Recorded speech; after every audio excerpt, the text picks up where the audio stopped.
بسم اللہ الرحمن الرحیم۔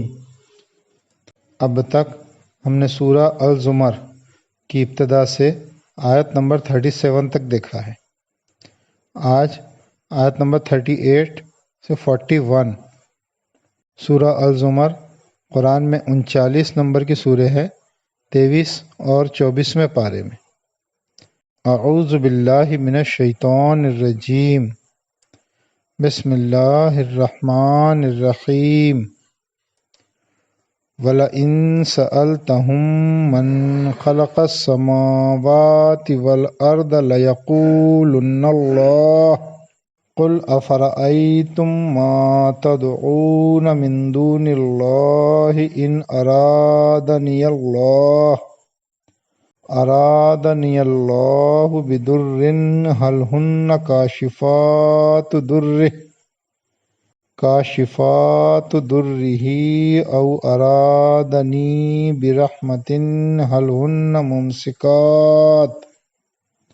هل هن ممسكات رحمته قل حسبي الله عليه يتوكل المتوكلون قل يا قوم اعملوا على مكانتكم إني عامل فسوف تعلمون من يأتيه عذاب يخزيه ويحل عليه عذاب مقيم إنا أنزلنا عليك الكتاب للناس بالحق فمن اهتدى فلنفسه ومن ضل فإنما يضل عليها وما أنت عليهم بوكيل۔ ان کا ترجمہ: اور اگر تم ان سے پوچھو کہ آسمانوں کو اور زمین کو کس نے پیدا کیا تو وہ کہیں گے کہ اللہ نے۔ کہو تمہارا کیا خیال ہے؟ اللہ کے سوا تم جن کو پکارتے ہو، اگر اللہ مجھ کو کوئی تکلیف پہنچانا چاہے تو کیا یہ اس کی دی ہوئی تکلیف کو دور کر سکتے ہیں؟ یا اللہ مجھ پر کوئی مہربانی کرنا چاہے تو کیا یہ اس کی مہربانی کو روکنے والے بن سکتے ہیں؟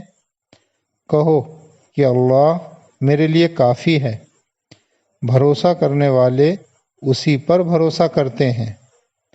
کہو کہ اے میری قوم، تم اپنی جگہ عمل کرو، میں بھی عمل کر رہا ہوں، تو تم جلد جان لوگے کہ کس پر رسوا کرنے والا عذاب آتا ہے اور کس پر وہ عذاب آتا ہے جو کبھی ٹلنے والا نہیں۔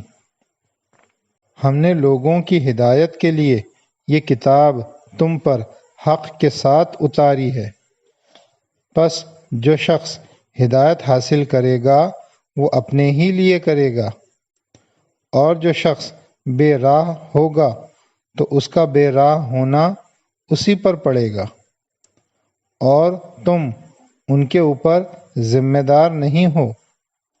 وما انت علیہم بوکیل، اور تم ان کے اوپر ذمہ دار نہیں ہو۔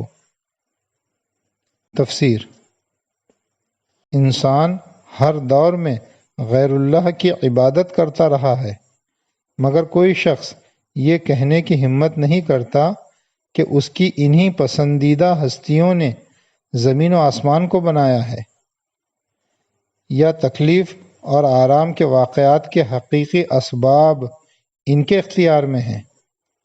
اس بے یقینی کے باوجود لوگوں کا یہ یقین بڑا عجیب ہے کہ وہ اپنے جھوٹے معبودوں کو چھوڑنے پر راضی نہیں ہوتے۔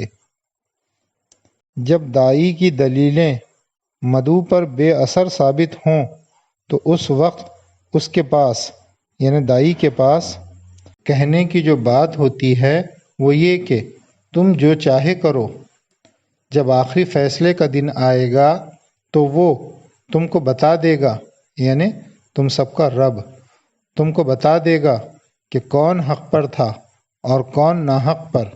یہ دلیل کے بعد یقین کا اظہار ہے، اور داعی کا آخری کلمہ ہمیشہ یہی ہوتا ہے۔ تذکیر القرآن